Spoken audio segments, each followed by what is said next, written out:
आज के इस वीडियो लेक्चर में हम चर्चा करेंगे यूरोपीय यूनियन के बारे में। हम जानते हैं कि यूरोपियन यूनियन छत्तीसगढ़ पीएससी के पेपर 7 के अंतर्गत शामिल किया गया है।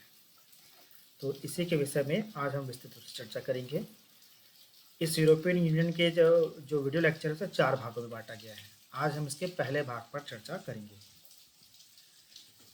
तो हम देख लेते हैं, वर्तमान में यूरोपीय यूनियन में 27 देश हैं। पहले 28 देश थे, लेकिन ब्रिटेन इस यूरोपीय यूनियन से बाहर हो गया।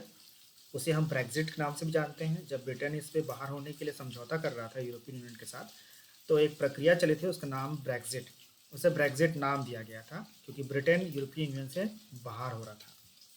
तो वर्तमान में इसमें 27 देश हैं। अब इसमें 27 देश में से कौन कौन से हैं तो देख लेते हैं। यूनाइटेड किंगडम तो निकल गया, आयरलैंड है, डेनमार्क है, नीदरलैंड है, बेल्जियम है, लग्जमबर्ग है, ऑस्ट्रिया है, स्लोवेनिया है, फ्रांस है, स्पेन है, पुर्तगाल है, इटली है, माल्टा है, ग्रीस है, साइप्रस है, Croatia, Bulgaria, Romania, Hungary, Slovakia, चेक Republic, Poland, Lithuania, Latvia, Estonia, Finland. तो इस तरह से 27 देश हैं। इसके अंतर्गत यूरोपीय यूनियन के अंतर्गत 27 देश हैं। अब यूरोपीय यूनियन की शुरुआत कहाँ से हुई थी? तो यूरोपीय यूनियन की शुरुआत जो है 24 जनवरी 1948 से हुई थी। मतलब इस समय यूरोपीय यूनियन को लेके बहुत सारे जो यूरोप के देश थे उनके मध्य में एक विचार विमर्श प्रारंभ हुआ था। हम एक चीज़ और समझ लेते हैं कि दो विश्व युद्ध हुए थे, और दो विश्व युद्ध जो प्रारंभ हुए थे, प्रथम विश्व युद्ध और द्वितीय विश्व युद्ध, दोनों यूरोप से प्रारंभ हुए थे। और दोनों विश्व युद्धों में जर्मनी की बड़ी महत्वपूर्ण निर्णायक भूमिका थी। तो पहला जो विश्व युद्ध हुआ था तो उसका तो पूरा दोष आरोपित कर दिया गया था जर्मनी के ऊपर और उसको साथ देने वाले देशों के ऊपर में, जिसमें ऑस्ट्रिया, हंगरी और टर्की भी शामिल थे। और ऐसा माना जाता है क्योंकि उसमें जो विश्व युद्ध हुआ था उसका जो पूरा दायित्व जर्मनी को सौंप दिया गया था, जर्मनी के ऊपर थोप दिया गया था, उसके ऊपर भारी जुर्माना लगा दिया गया था, जिसकी वजह से वहाँ एक परिस्थितियाँ उत्पन्न हुई और जिसकी वजह से वहाँ पे हिटलर का उदय हुआ। और हिटलर के राइस होने की वजह से सेकेंड वर्ल्ड वार हुआ, क्योंकि हिटलर इसी उम्मीद के साथ वहाँ पे आया था, जर्मनी में आया था, कि वो जर्मन के खोए हुए आत्मसम्मान को वापस लेके आएगा। तो इस तरह से हम कह सकते हैं कि प्रथम विश्व युद्ध में जो जर्मनी को जिस तरह से, प्रथम विश्व युद्ध के पश्चात जर्मनी को जिस तरह से आइसोलेट करने का प्रयास किया गया था, उसके ऊपर भारी जुर्माना लगा दिया गया था, उसकी वजह से द्वितीय विश्व युद्ध हुआ था। तो इसलिए जब द्वितीय विश्व युद्ध हुआ और उसमें जर्मनी, हिटलर की बहुत बड़ी भूमिका थी, उसके बावजूद भी जर्मनी के साथ वह वाला व्यवहार नहीं किया गया जो प्रथम विश्व युद्ध में किया गया था। और हम देखेंगे अपने इस वीडियो लेक्चर में किस तरह से जर्मनी के सहयोग से, जर्मनी और फ्रांस के सहयोग से यूरोपियन यूनियन धीरे धीरे साकार होने लग गया। तो 24 जनवरी 1948 को शांतिपूर्ण यूरोप की योजनाएं पेश की गई।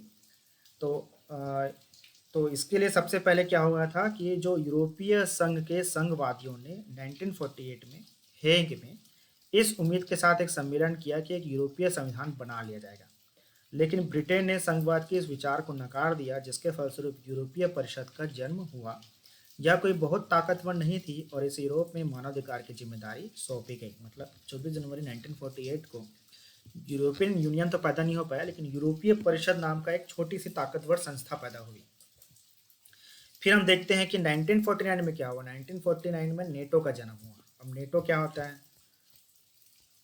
तो जो नेटो था, इसका प्रमुख उद्देश्य था सामूहिक सुरक्षा को बढ़ावा देना।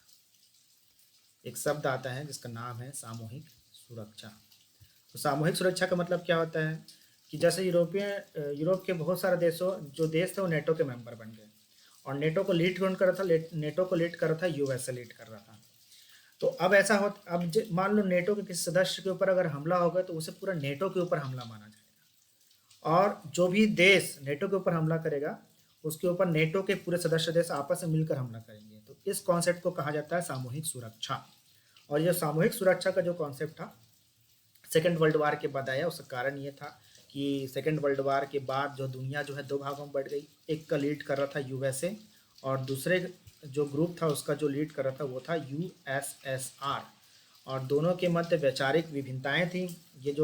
ये साम्यवाद को बढ़ावा देना चाहता था यूएसएसआर, और यूएसए जो था वो पूंजीवाद को बढ़ावा देना चाहता था। इसलिए दोनों एक दूसरे से खतरा महसूस करते थे।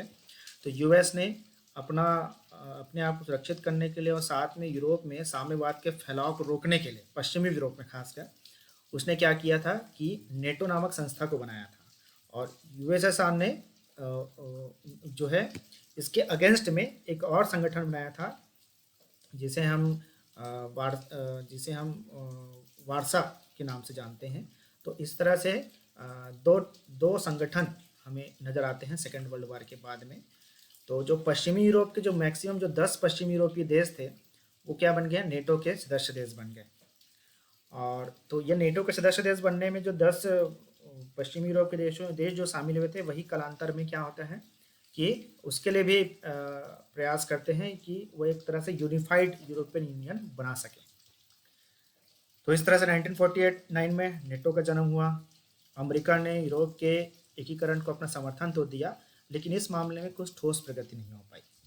उसके बाद देखते हैं 28 फरवरी 1950 को जो फ्रांस के जो विदेश मंत्री थे रॉबर्ट सूमा, तो उसने कोयला और स्टीम उत्पादन में सहयोग के लिए जर्मनी और फ्रांस के लिए एक योजना घोषित की। अब देखिए यहाँ से अब रुख चेंज हो रहे हैं। जर्मनी और फ्रांस एक समय कट्टर दुश्मन हुआ करते थे, लेकिन अब कहीं ना कहीं ये दोनों क्या हो रहे हैं, आपस में सहयोग करने के लिए तैयार हो रहे हैं। और इसकी वजह से यूरोपियन यूनियन बनने की पृष्ठभूमि और ज़्यादा तेज हो जाएगी, भूमिका और ज़्यादा तेज हो जाएगी। तो कुछ अन्य देशों को भी इसमें शामिल होने का न्योता दिया गया। सुमा योजना इस विचार पर आधारित थी कि शांति के लिए यूरोपीय एकता बहुत जरूरी है। बिल्कुल सही है, क्योंकि आप देखेंगे कि सेकेंड वर्ल्ड वॉर के बाद से तीसरा विश्व युद्ध अभी तक हुआ नहीं है और यूरोप में भी कमोबेश शांति व्याप्त है।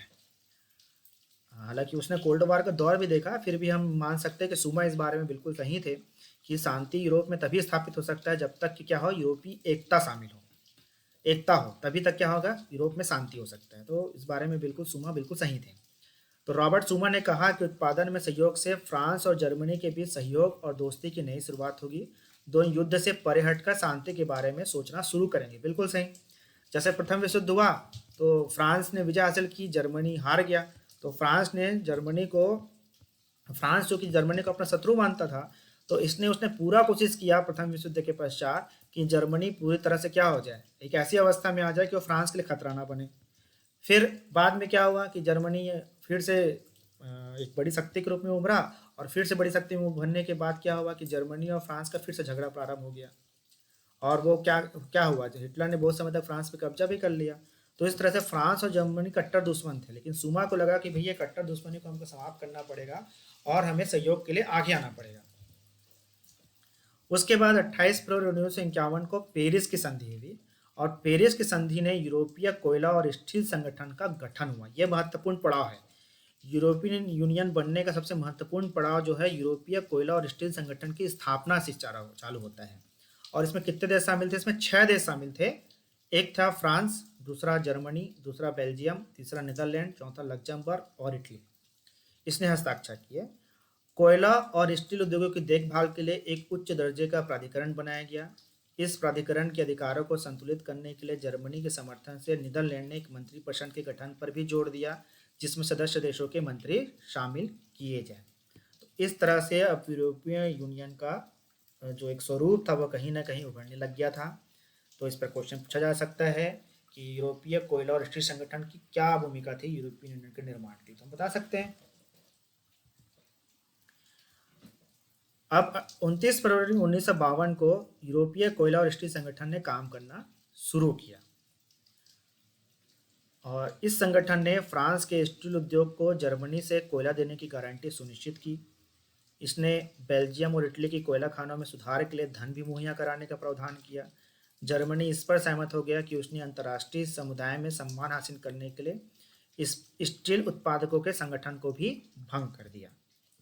अब उसके बाद अगला सबसे महत्वपूर्ण पड़ाव आता है यूरोपीय यूनियन के निर्माण में, रोम की संधि। और कब हुआ था? 1957 में हुआ था।